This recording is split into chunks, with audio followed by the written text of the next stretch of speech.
आउज़ुबिल्लाहिमिनश्शैतानिर्रजीम बिस्मिल्लाहिर्रहमानिर्रहीम। अस्सलाम वालेकुम डियर स्टूडेंट्स। मैं उम्मीद करता हूँ कि आप सब लोग खैरियत से होंगे। आज अपने एक नए लेक्चर के साथ आपको वेलकम करता हूँ। स्टूडेंट्स, आज का हमारा जो लेक्चर है बड़ा ही अहम है। आज का टॉपिक बड़ा ही इम्पोर्टेंट है। इनफैक्ट इसमें काफ़ी सारे शॉर्ट क्वेश्चंस हैं। आप बड़े तवज्जो से आज के टॉपिक को समझिएगा। आज का स्टूडेंट हमारा टॉपिक प्लैंक्स क्वांटम थ्योरी है, जिसको हम स्टडी करने जा रहे हैं। Dear students, Planck's quantum theory पढ़ाने से पहले थोड़ा सा इसका एक बैकग्राउंड बता दूं कि इससे पहले क्या चीजें चल रही थी। स्टूडेंट, इससे पहले आपने यकीनन डिस्कवरी ऑफ न्यूक्लियस और रदरफोर्ड का जो मॉडल है एटम का वो स्टडी किया है। स्टूडेंट, उसमें हम ये बात डिस्कस कर चुके हैं कि रदरफोर्ड ने ये बात की थी कि एनर्जी इज एमिटेड कंटिन्यूअसली, क्योंकि हमने बात की थी रदरफोर्ड के एटॉमिक मॉडल के मुताबिक कि एनर्जी कंटिन्यूअसली एमिट होती है और eventually an electron falls into the nucleus. ये बात हम पहले कर चुके हैं।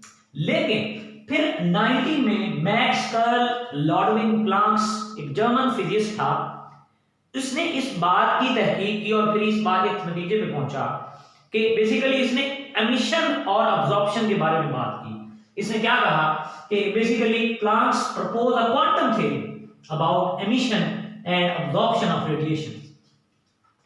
और ये इसकी थ्योरी इतनी इंपॉर्टेंट थी, इतनी फ्रूटफुल थी that he obtained the Nobel Prize in 1918 after 18 years of his discovery.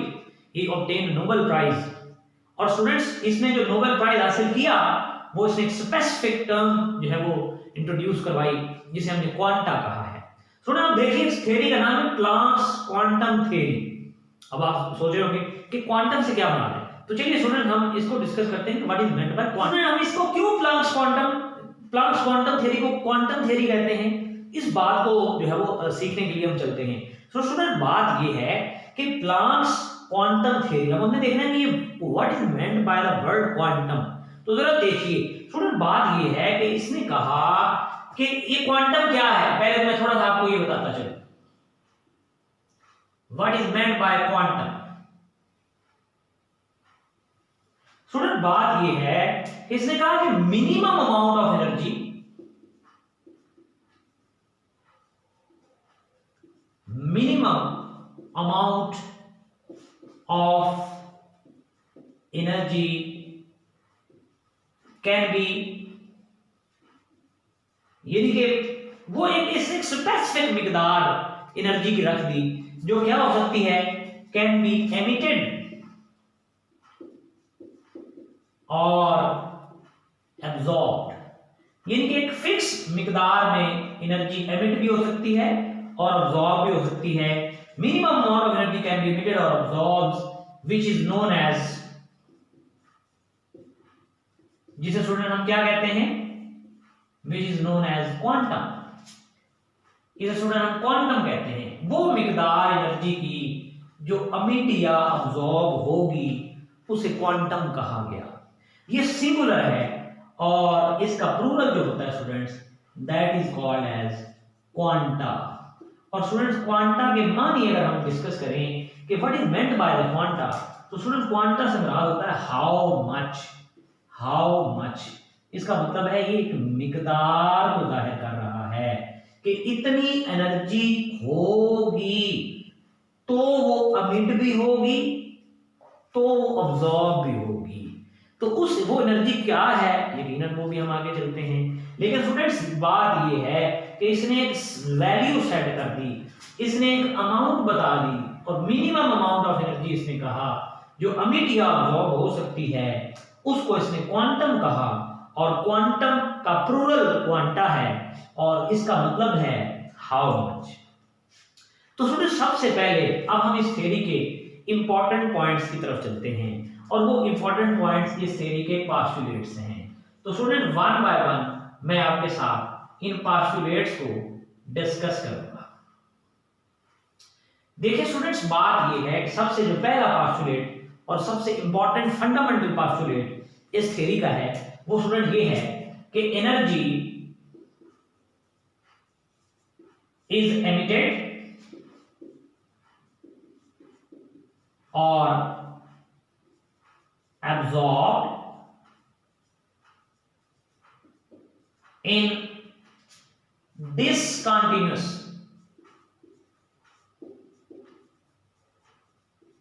manner।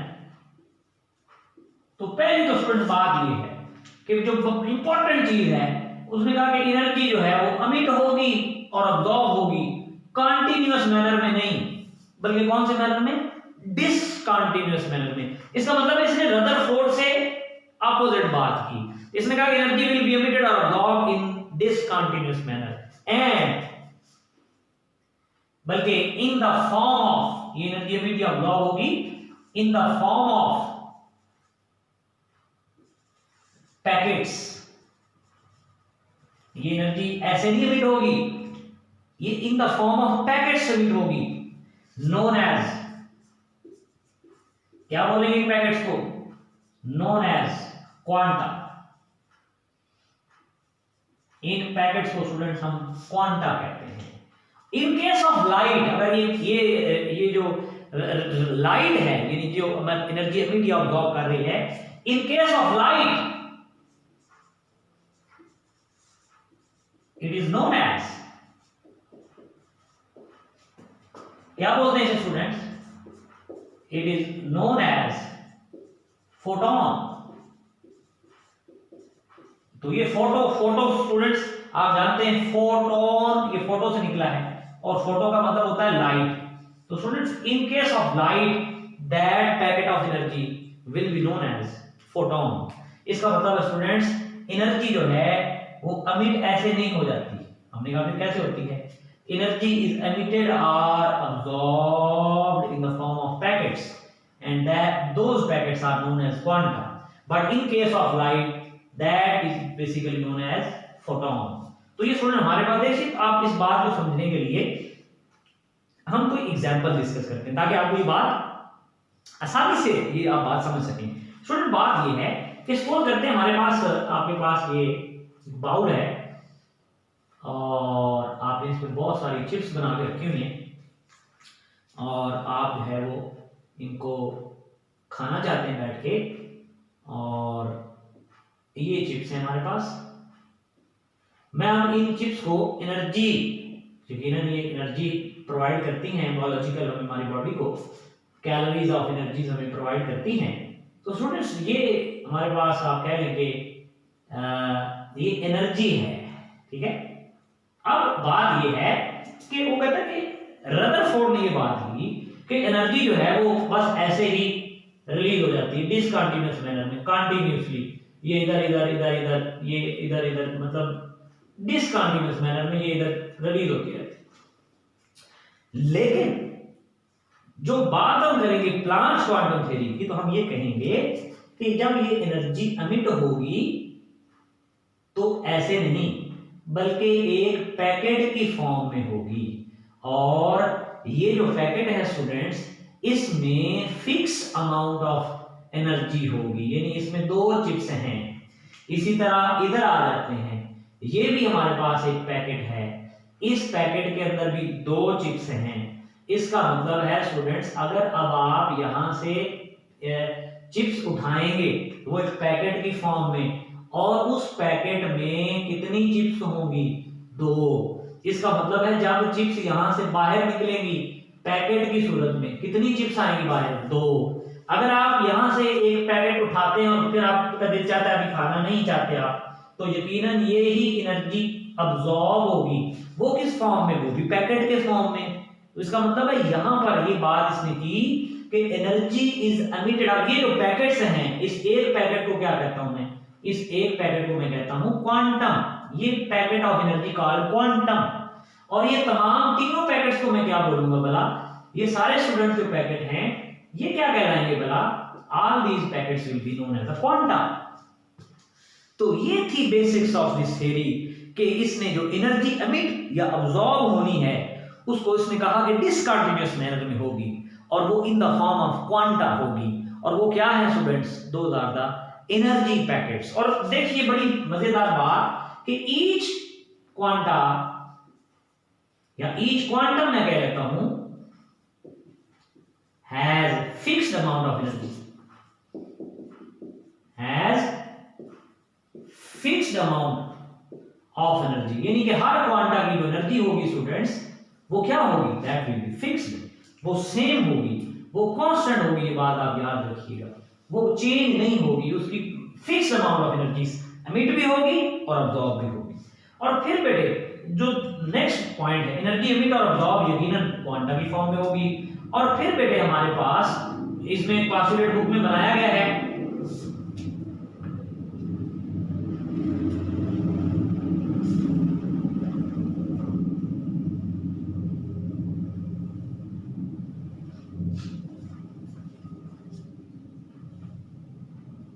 तो each quantum has fixed amount of energy. और फिर स्टूडेंट नेक्स्ट जो हमारे पास पॉइंट है कि एनर्जी इज एमिटेड और अब्सॉर्ब,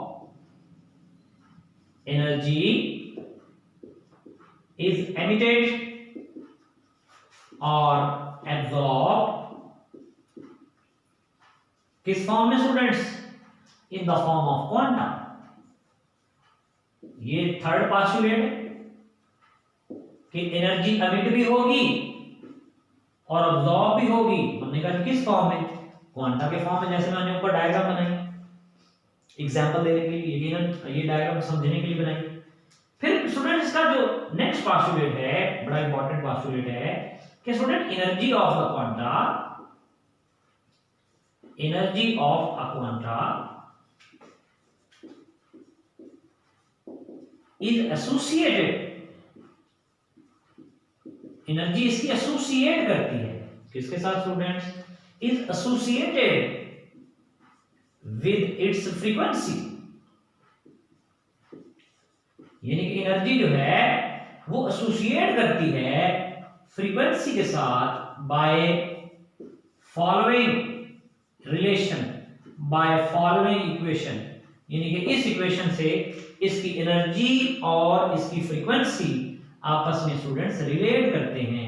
और वो रिलेशन क्या है स्टूडेंट, वो रिलेशन है कि E is directly proportional to nu, तो ये स्टूडेंट फ्रीक्वेंसी है। फिर E is equal to h v, h nu से बाद फ्रीक्वेंसी। इसका मतलब है इस इक्वेशन को स्टूडेंट हम इक्वेशन नंबर 1 भी कह सकते हैं। और स्टूडेंट अगर हम H निकालना चाहें तो यकीनन H will be the ratio between E over V, और H की स्टूडेंट जो वैल्यू होती है वो होती है 6.625 into 10 raised to power -13 joule पर सेकंड। तो ये स्टूडेंट हमारे पास जो है ये बेसिकली H प्लैंक्स कांस्टेंट, ये एमसीक्यू के तौर पर भी आप माइंड में रखेंगे ये प्लैंक्स कांस्टेंट H जहां भी न्यूमेरिकल्स में हम यूज ऑफ नेक्स्ट करेंगे वो बेटे हमारे पास उसकी वैल्यू जो है वो कितनी होगी, that will be equal to 6.625 10 raised to power -34, यहां पर हम लेते हैं -34 जूल पर सेकंड। तो ये स्टूडेंट हमारे पास जो है ये एक रिलेशन है between energy and frequency of the waves of the Qantas, कि जितना फ्रीक्वेंसी किसी की ज्यादा होगी उतनी एनर्जी भी उसकी ज्यादा होगी। तो अब फ्रीक्वेंसी क्या होती है यकीनन इसको भी हम एक्सप्लेन करते हैं, आगे चलते हैं स्टूडेंट जी। तो स्टूडेंट्स अब हम अपने नेक्स्ट पॉइंट की तरफ चलते हैं और इसको देखते हैं कि बेसिकली हमारे पास क्या हेडिंग आती है नेक्स्ट। तो नेक्स्ट स्टूडेंट हमारे पास जो इसमें हेडिंग आ जाएगी वो होगी प्रॉपर्टीज ऑफ वेव्स। तो ये बड़ा इंपॉर्टेंट है, बहुत इंपॉर्टेंट प्रॉपर्टीज हैं जो हम डिस्कस करेंगे। अब 1 बाय 1 2-3 प्रॉपर्टीज हैं जिनको हमने स्टडी करना है इसके अंदर, प्रॉपर्टीज ऑफ वेव्स। तो स्टूडेंट्स पहली जो हमारे पास प्रॉपर्टी है that is actually known as frequency. तो हमने कहा ये फ्रीक्वेंसी से क्या मुराद है। तो स्टूडेंट्स आप जैसे पहले भी डिस्कस कर चुके हैं कि फ्रीक्वेंसी को जब हम डिफाइन करते हैं तो हम कहते हैं कि it is the number of waves passing through a point, it is the number of waves passing through a point in 1 second, through a point in 1 second, यानी 1 सेकंड में स्टूडेंट्स जितनी वेव्स किसी एक नुक्ते से पॉइंट से गुजरेंगी उसे हम क्या बोलेंगे, that will be called as its frequency. तो स्टूडेंट बात ये है, देखिए सपोज मैं करता हूं कि मेरे पास ये एक पॉइंट है और यहां से ये डिफरेंट जो वेव्स हैं ये पास हो रही हैं। इसका मतलब है इस पॉइंट से 1 सेकंड में, जैसे ये वेव है, ये मेरे पास एक वेव है स्टूडेंट्स, ये मेरे पास एक क्रस्ट से लेके आप कह लीजिए कि ये हमारे पास एक वेव है। तो इस जैसी कितनी वेव्स 1 सेकंड में इस पॉइंट से पास होती हैं, 1 सेकंड में, 1 सेकंड में कितनी वेव्स इस पॉइंट से पास होती हैं, उसको हम क्या बोलेंगे, that will be known as its frequency.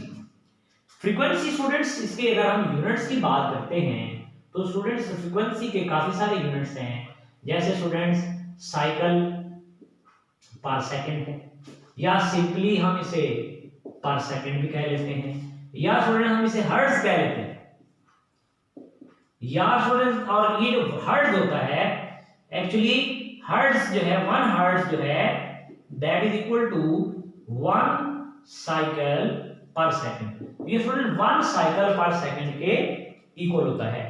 और फिर एक बड़ी अहम बात जो मैं आपसे डिस्कस करना चाहता हूं स्टूडेंट, ये जो फ्रीक्वेंसी होती है nu is equal to c over lambda, यानी कि इससे क्या मुराद है, इससे स्टूडेंट्स ये मुराद है कि जो फ्रीक्वेंसी है किसी भी वेव की वो उसकी वेवलेंथ के इनवर्सली प्रोपोर्शनल है। क्या मुराद कि देखिए स्टूडेंट, अगर मेरे पास एक वेव ये है, आप देख रहे हैं, अब स्टूडेंट हमारे पास आप देखिए यहां से ये वेवलेंथ ले लेंगे, ये वेवलेंथ ले लेंगे, ये मेरे पास लैम्डा है, ठीक है, और एक मेरे पास स्टूडेंट ये वेवलेंथ है। अब स्टूडेंट बात ये है कि इसकी वेवलेंथ आप देख रहे हैं लैम्डा की वैल्यू लार्ज है, लैम्डा इज लार्ज। इसका मतलब है अगर वेवलेंथ ज्यादा होगी तो उस वेव की फ्रीक्वेंसी कम होगी, लेकिन अगर हमारे पास लैम्डा की वैल्यू स्मॉल होगी स्टूडेंट्स, तो स्मॉल लैम्डा की वैल्यू हमें ज्यादा फ्रीक्वेंसी देगी, क्योंकि ज्यादा जल्दी वो वेव्स जो है वो उस पॉइंट में से पास करेंगी 1 सेकंड में, उनकी ज्यादा तादाद उस पॉइंट में से पास कर जाएगी 1 सेकंड के अंदर।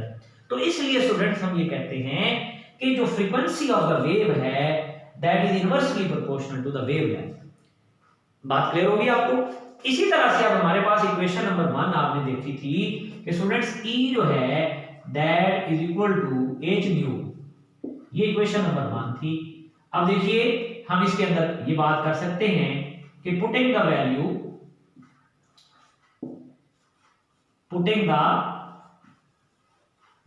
ऑफ न्यू या frequency in equation 1 then we get, थोड़ा देखिए हमारे पास E जो है that will be equal to h, और इसकी वैल्यू क्या है student, c divided by lambda.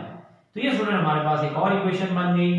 इससे हमने फ्रीक्वेंसी के बारे में सीखा कि फ्रीक्वेंसी से क्या मुराद है। इस इक्वेशन को हम इक्वेशन नंबर 2 कह लेते हैं। फ्रीक्वेंसी से मुराद कि 1 सेकंड में एक पॉइंट में से जितनी वेव्स पास कर जाएं वो फ्रीक्वेंसी होती है। तो ये बेटे हमने ये बात की कि ये क्या है, ये नंबर ऑफ वेव्स है passing through a point in 1 second, और ये पॉइंट है और इसमें से जितनी वेव्स 1 सेकंड में से गुजरेंगी वो फ्रीक्वेंसी होगी। इसके यूनिट्स हमने कहा साइकिल पर सेकंड, पर सेकंड, हर्ट्ज, और 1 हर्ट्ज जो है स्टूडेंट यकीनन 1 साइकिल पर सेकंड के इक्वल होता है। इसी तरह स्टूडेंट हम आगे चलते हैं। फ्रीक्वेंसी के बाद हमारे पास एक और टर्म है जिसे हमने एक्सप्लेन करना है, और वो स्टूडेंट वो टर्म क्या है, दैट इज अ वेवलेंथ।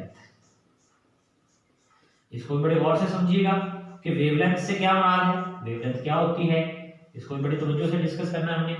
बेटे हम जैसे कि आप डिस्कस कर चुके हैं, पहले भी ये पढ़ चुके हैं अर्ली क्लासेस में कि डिस्टेंस बिटवीन 2 कंसेक्यूटिव क्रस्ट और trough, distance between 2 consecutive, or you can simply say that distance between the crust or trough is known as, क्या स्टूडेंट बोलते हैं हम इसे, वेवलेंथ। इसको स्टूडेंट हम वेवलेंथ कहते हैं। और मतलब क्या होगा स्टूडेंट, देखिए हमारे पास हम डायग्राम के जरिए देखने की कोशिश करते हैं। ये स्टूडेंट हमारे पास आप जानते हैं ये स्टूडेंट क्रस्ट है और ये ट्रफ है।